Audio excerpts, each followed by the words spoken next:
Actor turned founder Ryan Reynolds sold a phone company for over $1 billion. He's not a telecom expert. He doesn't know how to build a network. He didn't invent anything. His product was completely average. So how did an actor with zero experience in mobile networks build a $1 billion telecom brand, while companies with much better technology and a lot more money and decades of experience watched from the sidelines as he did it? The answer is the same reason I was able to build Thriller into a multi-million dollar brand. The same reason a soap brand, a tequila, and a phone company became absolutely massive. And here's the part that's going to make you uncomfortable. In fact, it should. It has almost nothing to do with the product at hand. In this video, we're going to break down the exact formula behind every brand that wins and why the best product in the world means nothing without the one thing that actually matters. Let's get into it. Let me start by destroying a belief that's keeping most of you stuck. You've been told that if you build a great product, people will just come. Build a better mousetrap and the world beats a path to your door. Focus on the product, make it amazing, and success will follow. That's one of the most expensive lies told in business. I know because I believed it too. When I started, I thought if I could just build the best possible version of what I thought I was making, that would be enough. I thought quality would win. I thought the product would actually speak for itself. It doesn't.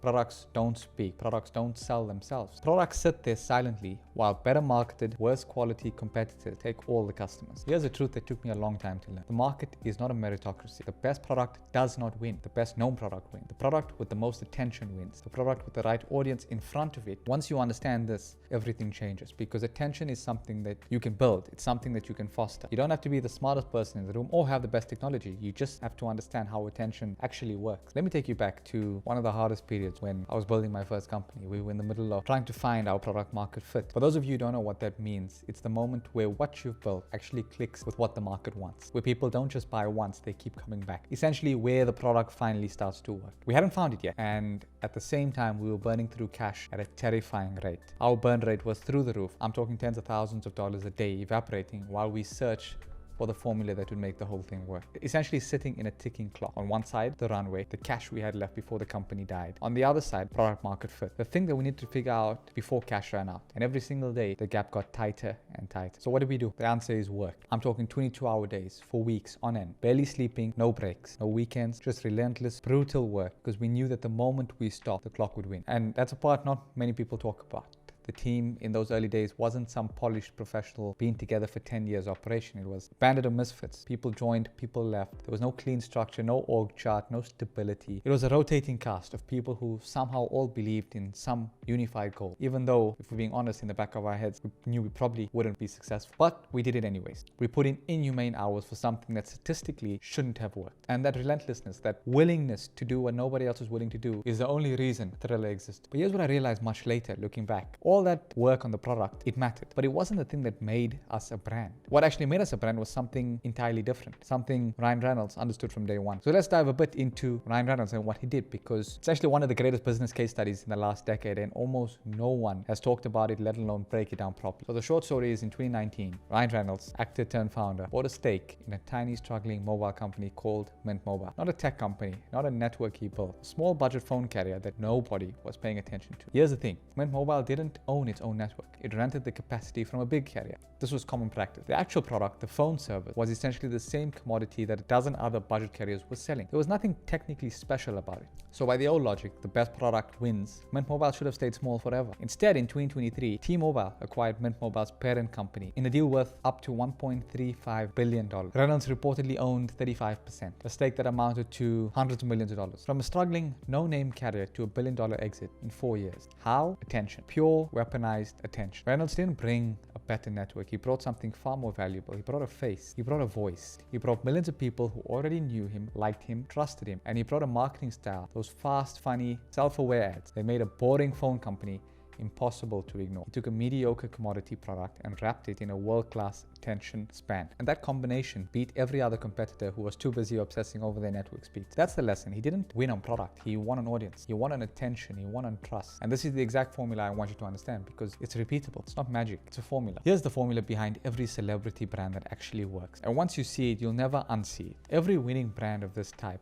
has two components, a face and an engine. The face is the attention. It's the person everyone already knows. They trust that's the reason people stop scrolling. For Mint Mobile, the face was Ryan Reynolds. The engine is the company behind it that actually makes things work. The operations, the supply chain, the unglamorous machinery that turns attention into an actual product that people can buy. For Mint Mobile, the engine was the infrastructure and operators running the business behind the scenes. But these two are mutually exclusive. Face without an engine is just an influencer posting about a product that doesn't exist or doesn't work. Engine without a face is what most businesses actually are. A great operation that nobody's paying attention to and slowly dying in silence. But when you combine them, when you put those two together, when you put a real face with a real engine, that's when you get a million, sometimes billion-dollar brand. Look at other examples. Reynolds and Teremana. The Rock didn't invent alcohol. It has existed for centuries, but he had a face. One of the most recognizable, most trusted, most liked people, frankly, on the planet. And he put it behind an alcohol brand with a real engine, a real distillery, real operators. Teremana became one of the fastest growing alcohol brands in history, not because the product was revolutionary, because the attention was. Another famous example is an influencer and celebrity that we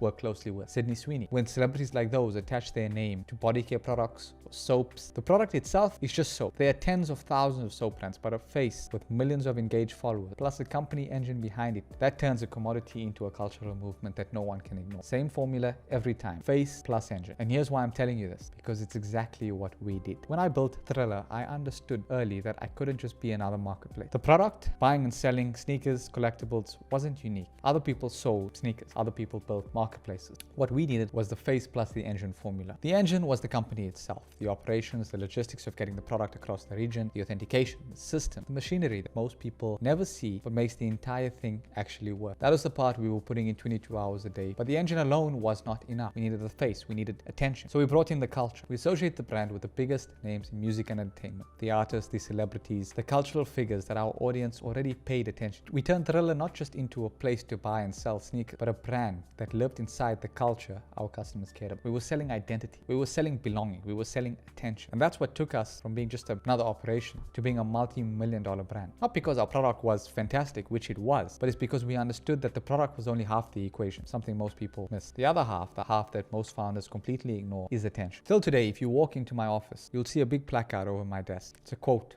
from Steve Jobs that says, if your customer buys from you once, you made a sale. If they come back, you build trust. If they tell a friend, you built a brand. Read that again, because it's the single best framework I've ever heard for understanding what a brand actually is. It's 3 sentences that will change how you think about everything you build. A sale is a transaction. It happens once. It's the lowest level of the game. Most businesses live and die here, constantly chasing the next sale, the next customer, the next transaction, never building anything that lasts, anything concrete. Trust is when they come back. When someone buys from you a second, a third, a 10th time, that's not a sale anymore. That's trust. And trust is worth exponentially more than any single transaction, because a customer who trusts you has a lifetime value, not a one-time value. And then it comes to the most important part, which is building a brand, a real brand, where people tell the people closest to them about, where your customers become your marketer, when the attention spreads on its own, because people believe in what you've built so much that they put their own reputation on the line to recommend you to their friend. That's the holy grail. That's what Ryan Reynolds built with Mint Mobile. That's what The Rock built with Teremana. That's what we built with Thriller. And notice, none of these 3 stages are about the product. They are all about the relationship between you and the person paying attention to you. Sale, trust, brand. It's a ladder of attention and trust, not a ladder of product, features, and improvement. So what does this actually mean for you watching? Let me bring this all the way back home and make it practical for you watching this right now. Here's what I need you to understand. You do not need to invent something revolutionary. You don't need to be the best product in your category. You don't need to be the smartest or the most technical or even the most experienced. What you need is attention and an audience. And in 2026, building an audience is more accessible than it has ever been. So here's what you actually need to do. First, build the face of the product before you build the product. Most people do this backwards. They spend 2 years building a product in secret and then launch it to an audience of 0 and wonder why nobody buys. Flip it. Build the audience first. Build the attention first. Get people paying attention to you, trusting you. And then when you launch to people who already care. Second, find the engine. If you have a face, an audience, attention, trust, but you can't build the operation machinery yourself, partner with someone who can. Ryan didn't run Mint Mobile's operation. Probably doesn't even know what they do. The Rock doesn't distill alcohol himself. They brought the face, someone else brought the engine. The magic is in the combination, not in one person doing everything. Third, climb the ladder. Sale, trust, brand. Don't just chase sales. Build for the second purchase. Build for the moment someone tells their friends. Obsess over trust, because trust is what turns a transaction into a brand. And fourth, in case there was any misconception, remember the product still has to be good enough. I want to be clear because this is important. Attention without a product that delivers, most likely a scam, and it collapses fast. Mint Mobile service worked. Teremana actually tastes good. Thriller actually delivers the product in its authentic form. The product you have has to be good enough to keep the trust you've earned. A mediocre product with great attention can win, but a broken product with great attention just dies faster and louder. So if you're watching this, you should understand that Ryan Reynolds built $1 billion phone company without knowing anything about phones. This isn't because he got lucky. It's because he understood the formula that almost everyone else misses. Face plus engine. Attention over product.